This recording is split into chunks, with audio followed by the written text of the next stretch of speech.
Sudah hadir di samping saya Bang Said Iqbal, ini selaku Presiden KSPI tentunya, yaitu Konfederasi Serikat Pekerja Indonesia. Assalamualaikum warahmatullahi wabarakatuh. Waalaikumsalam warahmatullahi wabarakatuh. Sehat, alhamdulillah. Baik. Kita akan nanti bahas mengenai hal ini, Bang, karena kita juga sudah ada narasumber yang bergabung juga dalam diskusi ini melalui daring, yaitu Mas Zainal Arifin Mokhtar selaku Guru Besar Hukum Tata Negara UGM. Assalamualaikum warahmatullahi wabarakatuh. Selamat malam, Mas Zainal. Waalaikumsalam. Baik, kami juga tadi sebenarnya sempat mengundang kehadiran dari Bapak Bahlil Lahadalia selaku Menteri Investasi dan juga Kepala BKPM, tapi karena ada rapat mendadak, Bang, begitu dipanggil juga untuk bisa menuju istana sehingga tidak bisa bergabung dalam diskusi ini dan juga memberikan informasi-informasi terbaru mengenai investasi kepada kita. Tapi pemirsa, kami juga akan bawa Anda untuk bisa melihat ini mengenai catatan dari Undang-Undang Cipta Kerja yang akan kami rangkum.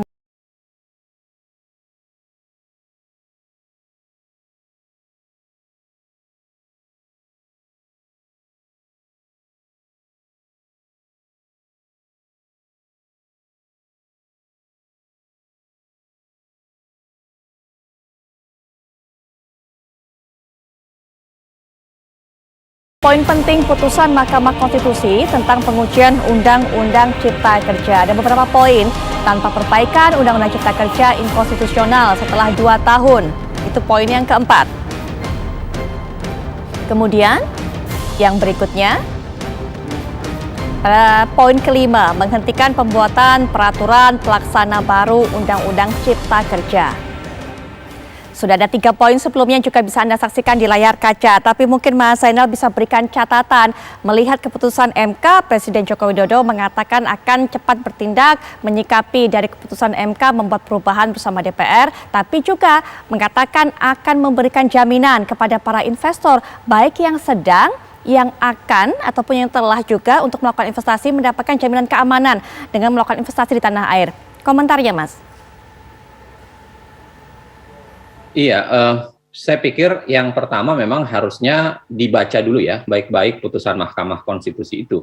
Karena putusan Mahkamah Konstitusi itu dalam pemahaman saya memberikan hal yang sedikit berbeda dan harusnya disikapi secara lebih wise oleh pemerintah dan DPR.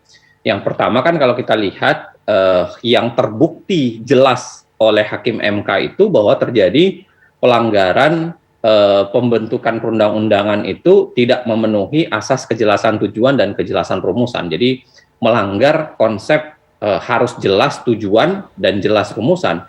Yang kedua, jelas MK juga mengatakan bahwa ruang partisipasi publik tidak diberikan secara luas, ya. Misalnya kelompok-kelompok tertentu itu tidak dihadirkan dengan baik, misalnya kelompok buruh dan lain-lain sebagainya. Yang ketiga, MK juga mengatakan naskah akademik dan RUU Cipta Kerja itu tidak dapat diakses oleh masyarakat. Jadi ada proses pembuatan undang-undang yang kemudian jauh dari kesan membuka partisipasi publik. Yang keempat misalnya tata cara pembentukannya itu tidak didasarkan ada cara metode yang baku, standar, dan sistematis mengikuti konsep perubahan yang diharuskan dalam Undang-Undang 12 2011. Dan yang terakhir bahwa ada banyak pelanggaran-pelanggaran atas ketentuan norma yang pasal yang sudah berubah, menghilang dan diganti bahkan setelah terdapatnya kesepakatan. Nah, artinya kalau kita lihat dalam secara keseluruhan, saya membayangkan putusan MK ini sebenarnya bukan sekedar persoalan memperbaiki proses pembentukan perundang-undangan saja, tapi sebenarnya sangat mungkin masuk ke formal atau substansi, masuk ke material yang itu merupakan substansi dari undang-undang. Saya memberikan contoh misalnya ya, kalau kemudian dikatakan tidak memberikan ruang yang cukup bagi partisipasi masyarakat, maka kewajiban pemerintah dan DPR ketika mengubah undang-undang ini harus membuka ruang partisipasi sebesar-besarnya. Nah, bagaimana kemudian kalau partisipasi itu menghendaki dihapusnya pasal-pasal tertentu atau partisipasi tersebut menghendaki diatur ke arah yang berbeda? Apakah kemudian pemerintah tidak akan menaati itu, ya? Lalu kemudian tetap dengan posisinya dan kemudian mendorong undang-undang itu seperti apa yang ingin dilakukan? Yang kedua, kalau kita lihat, jangan dilihat putusan 91 saja, ya. Jadi pada hari yang sama diputuskan itu ada berapa banyak putusan, ada 12 putusan yang dikeluarkan secara bersamaan, dan sebagian besar MK itu menolak uji permohonan material yang setelah itu, dengan alasan yang sama. MK mengatakan bahwa karena di pengujian formil sudah kami lakukan, dan undang-undangnya sudah kami batalkan secara bersyarat, maka orang tidak bisa lagi melakukan pengujian formil. Saya membayangkan sebenarnya maksud MK adalah karena secara formalitas undang-undang ini sudah berubah, berarti seharusnya masuk ke proses ulang ya untuk menyusun, termasuk memperbaiki formil-formil yang berkaitan dengan partisipasi publik itu. Nah, artinya kalau itu terjadi, saya pikir tidak bisa kemudian pemerintah dan DPR mengatakan misalnya bahwa perbaikan ini hanya perbaikan tata cara semata, ya, tidak ada berkaitan dengan substansi, dan substansi tetap bisa berlanjut. Itu yang pertama. Yang kedua, kalau kita lihat putusan ini mengatakan, ya, kalau kita lihat baik-baik di poin 7-nya, dia mengatakan semua menangguhkan semua kebijakan yang memiliki urgensi yang besar dan dampak yang luas, yang berdampak luas dan memiliki urgensi besar. Artinya seakan-akan bahwa MK mengatakan undang-undang ini tidak boleh dilaksanakan sedikit pun, ya, kecuali hal-hal yang tidak urgent, ya, tidak memiliki urgensi yang besar dan tidak memiliki implikasi yang luas. Nah, masalahnya adalah kalau kita bicara soal berkaitan dengan investasi, berkaitan dengan yang lain, saya khawatir bahwa itu termasuk yang dikatakan oleh MK untuk ditangguhkan sementara waktu. Karena MK jelas-jelas mengatakan poin 7-nya, kalau pemerintah dan DPR mau fair, ya, karena di situ dikatakan menangguhkan semua tindakan, ya, pemerintah sebagai tindak lanjut dari undang-undang ini, khususnya yang berkaitan dengan kebijakan yang memiliki urgensi dan implikasi yang sangat besar. Nah, artinya apa? Itu tidak bisa dilakukan, ya, menurut perintah undang-undang MK. Jadi kalau putusan MK, jadi kalau melihat putusan MK, jangan hanya dikutip di poin 4-nya atau 3-nya saja, ya, yang kemudian mengatakan 4-nya saja yang mengatakan undang-undang ini masih berlaku.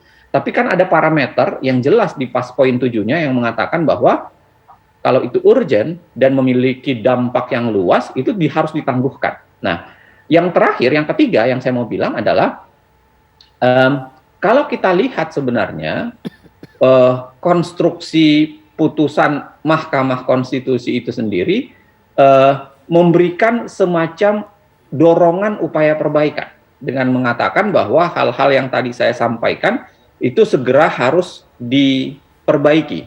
Bagaimana caranya diperbaiki?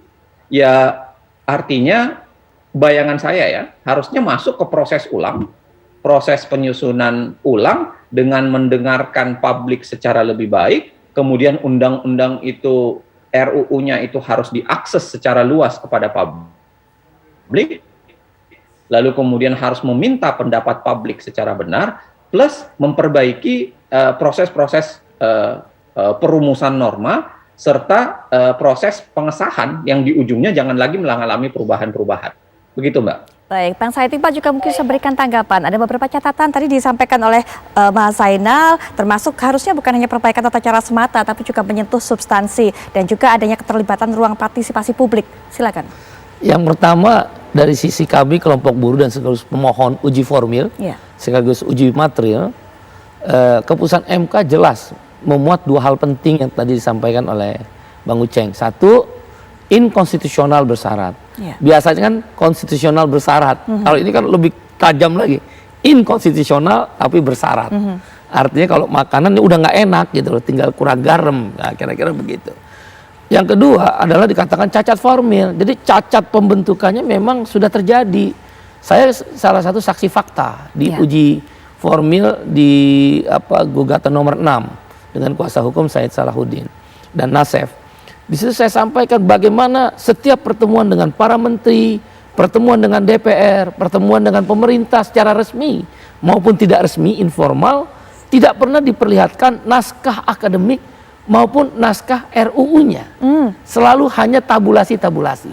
Baik. Itulah kemudian MK berani memutuskan, mengatakan cacat formil, inkonstitusional, bersyarat. Apa pemahaman kami tentang inkonstitusional bersyarat?